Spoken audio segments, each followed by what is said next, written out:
Welcome to my channel accounting practical question में हम पढ़ रहे हैं कैश फ्लो स्टेटमेंट और आज हमारे पास इस चैप्टर का क्वेश्चन नंबर 6। तो क्वेश्चन है, देखिए ये क्वेश्चन है, आप इसे अपने नोटबुक पर लिख लीजिए, वीडियो पॉज करके लिखिएगा। तो हमें कैश फ्लो स्टेटमेंट बनाना है, ठीक है। तो सबसे पहले इसका फॉर्मेट बना लेंगे, इन दी बुक्स ऑफ लिख लेंगे, कंपनी का तो नाम नहीं है, डॉट डॉट लिख देंगे। फिर कैश फ्लो स्टेटमेंट लिखेंगे, फिर फॉर द ईयर एंडेड, इसके बाद पर्टिकुलर का कॉलम बनाएंगे, फिर राइट साइड में 2 अमाउंट का कॉलम बनाएंगे। ओके, सबसे पहले ऑपरेटिंग एक्टिविटीज निकलेगा, तो लिखेंगे cash flow from operating activities, एक लाइन छोड़ देंगे नेट प्रॉफिट के लिए।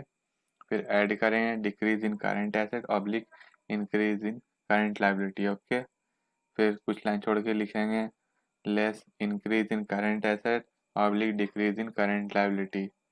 फिर इसके बाद कुछ लाइन छोड़ के लिखेंगे cash flow from investing activities. इसके बाद इन्वेस्टिंग एक्टिविटीज आएगा ऑपरेटिंग एक्टिविटीज निकलने के बाद। इसके बाद इन्वेस्टिंग एक्टिविटीज के बाद आएगा cash flow from financing activities. Okay, ठीक है। इसके बाद जो भी अकाउंट हम बनाएंगे सब वर्किंग्स में होगा, ठीक है। तो हम सोल्यूशन स्टार्ट करते हैं। तो सबसे पहले क्या दिया गया है, इक्विटी शेयर कैपिटल। तो इसका अकाउंट बना लेंगे इक्विटी शेयर कैपिटल का। पहले इसका अकाउंट बनाएंगे, लायबिलिटी है, इसका ओपनिंग बैलेंस क्रेडिट में होगा और क्लोजिंग बैलेंस डेबिट में होगा। लिखेंगे ओपनिंग बैलेंस को by balance BD, by balance BD rupees 2,45,000, 2,45,000। फिर लिखेंगे to balance CD, to balance CD, to balance CD rupees 2,60,000। इसके बाद देखिए अभी से कैलकुलेट करेंगे, डेबिट साइड ज़्यादा हो रुपीज 2,60,000, क्रेडिट साइड में लिखेंगे रुपीज 2,60,000। बैलेंस कितना आएगा, बैलेंस आएगा 15,000। ये जो 15,000 जो बैलेंस आया है इसका मतलब कि इशू हुआ, इक्विटी शेयर कैपिटल इशू हुआ। इसे लिखेंगे by bank account, by bank account bracket में लिखेंगे इशू। Okay, bracket close. तो ये जो इशू हुआ इक्विटी शेयर कैपिटल, ये जाएगा फाइनेंसिंग एक्टिविटीज में। यहाँ लिखेंगे issue of equity share capital, equity share capital. Okay, ये प्लस होगा रुपीज 15,000, ब्रैकेट में नहीं लिखेंगे। ओके, इसके बाद क्या है, इक्विटी शेयर कैपिटल के बाद है प्रॉफिट एंड लॉस। तो ये हो गया नेट प्रॉफिट, अब हम इसे यहाँ लिखेंगे।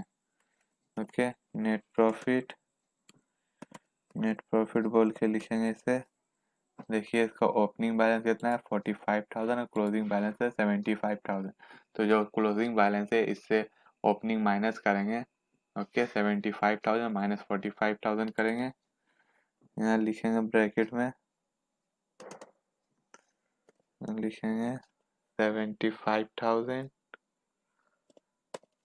75,000 माइनस 45,000, ब्रैकेट क्लोज। तो अमाउंट कितना होगा रुपीज 30,000। ओके, तो इसे आउटर कॉलम में लिख देंगे रुपीज 30,000। अब इसके बाद क्या, प्रॉफिट एंड लॉस अकाउंट के बाद है सन्ड्री क्रेडिटर। तो सन्ड्री क्रेडिटर देखिए ये डिक्रीज हो चुका है। ओके, ओपनिंग ज़्यादा है क्लोजिंग कम है, मतलब कि डिक्रीज हो चुका है। जब करंट लायबिलिटी डिक्रीज होगा तो ये लेस में जाएगा। ओके, करंट लायबिलिटी डिक्रीज हुआ, sundry creditor, sundry creditor bracket में लिखेंगे, ब्रैकेट में लिखेंगे 22,000 माइनस 10,000, ब्रैकेट क्लोज। अमाउंट कितना होगा, इनर कॉलम में लिखेंगे रुपीज 12,000। इसके बाद क्या है, इसके बाद है मोर्टेज लोन। तो मोर्टेज लोन का भी अकाउंट बनाते हैं। मोर्टेज लोन का अकाउंट बनाएंगे, लिखेंगे by balance, bye balance BD, by balance BD rupees 0, कुछ तो है नहीं तो 0 होगा। ओके, फिर लिखेंगे to balance CD, to balance CD। Closing का कितना अमाउंट है? क्लोजिंग का अमाउंट है ₹15,000।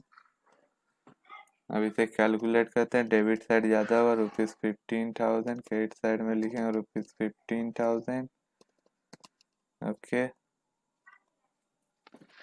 तो बैलेंस आया ₹15,000। तो इसका मतलब कि लोन टेकन हुआ है, मोर्टेज लोन टेकन हुआ है। तो लिखेंगे बाय बैंक अकाउंट, ब्रैकेट में लिखेंगे लोन टेकन। तो ये जो लोन टेकन हुआ है तो ये जाएगा फाइनेंसिंग एक्टिविटीज में, और ये भी प्लस होगा।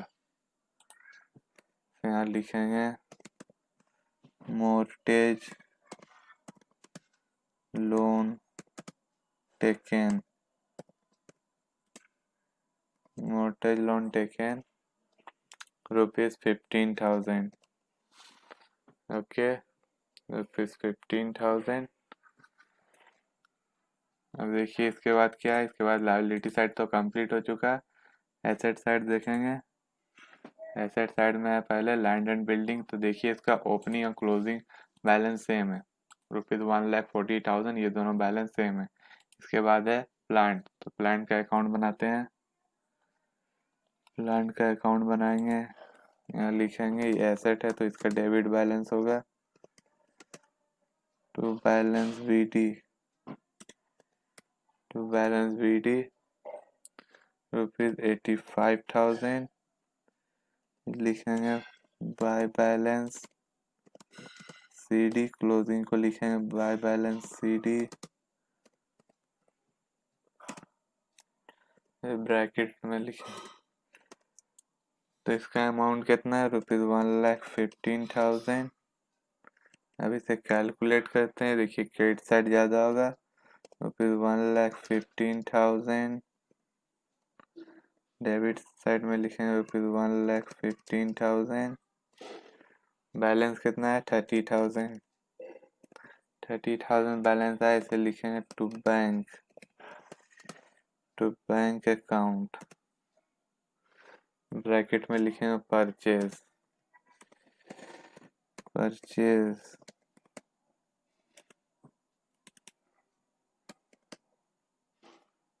Bracket close. तो ये देखिए ये जो परचेज हुआ है ये जाएगा इन्वेस्टिंग एक्टिविटीज में, ये माइनस होगा।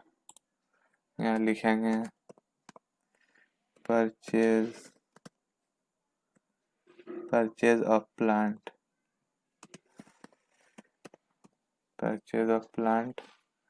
अंडरलाइन हटा देते हैं। ओके, अमाउंट कितना है? ₹30,000। ₹30,000 परचेज ऑफ प्लांट। इसके बाद क्या है? प्लांट के बाद है स्टॉक। तो स्टॉक देखिए, स्टॉक क्या हुआ? डिक्रीज हो चुका है। जब करंट एसेट डिक्रीज हो तो इसे ऐड में जाएगा। करंट स्टॉक ब्रैकेट में लिखेंगे। इसका अमाउंट कितना है? ₹30,000। और क्लोजिंग का है ₹18,000। माइनस करेंगे, ब्रैकेट क्लोज। तो कितना होगा? ₹12,000। इनर कॉलम में लिखेंगे ₹12,000।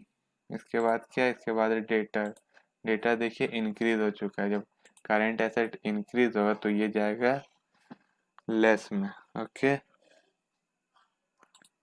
फिर लिखेंगे यहाँ पर डेटर्स ब्रैकेट में लिखेंगे 57,000 माइनस 42,000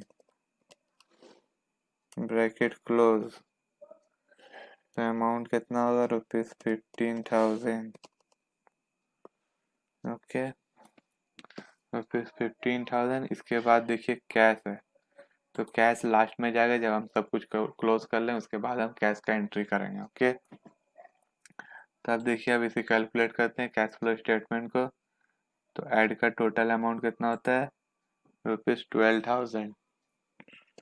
ऐड का टोटल अमाउंट होता है ₹12,000। देखिए 30,000 प्लस 12,000 इज इक्वल टू 42,000। 42,000।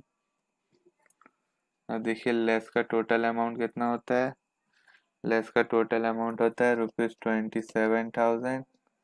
देखिए 42,000 माइनस 27,000 इज इक्वल टू 15,000। तो ये जो 15,000 है इसका नाम होगा cash generated from operating activities. Cash generated from operating activities.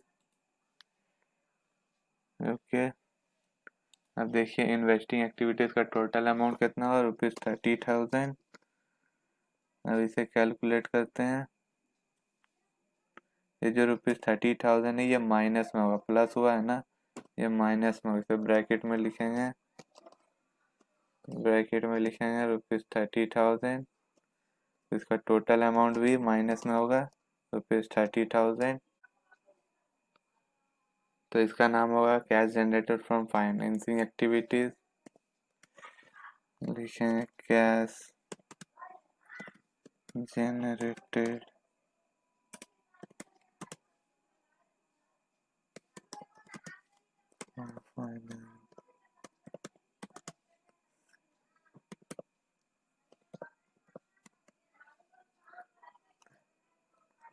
Cash generated from financing activities amount है ₹15,000। तो फाइनेंसिंग एक्टिविटीज निकलने के बाद हम कैश का एंट्री करेंगे, जो कैश हमने छोड़ दिया था। ओके, तो जो ओपनिंग बैलेंस है उसे ऐड करेंगे, क्लोजिंग बैलेंस को लेस करेंगे। लिखेंगे add opening cash balance. Opening cash balance ₹15,000। फिर लेस करेंगे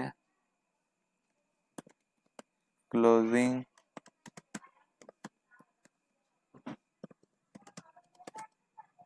cash balance. Closing cash balance ₹30,000।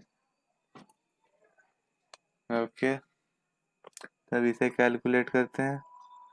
15,000 plus 15,000 minus 30,000 is equal to 0। Okay, तो लास्ट टाइम आंसर 0 आ जाएगा। अगर आंसर 0 आ जाता है तो करेक्ट है, अगर आंसर 0 नहीं आता है तो मिस्टेक हुआ है। ओके, तो यहाँ पर हमारा सोल्यूशन कंप्लीट होता है। अगर आपको इस क्वेश्चन से रिलेटेड कोई डाउट है तो आप हमें कमेंट कीजिए। इस चैप्टर का थ्योरी चाहते हैं तो आप हमारे ब्लॉग पर आइए, वहाँ आपको थ्योरी मिलेगा। ब्लॉग का लिंक नीचे डिस्क्रिप्शन पर दे दिया गया है। तो मिलते हैं नेक्स्ट क्वेश्चन में, तब तक के लिए गुड बाय।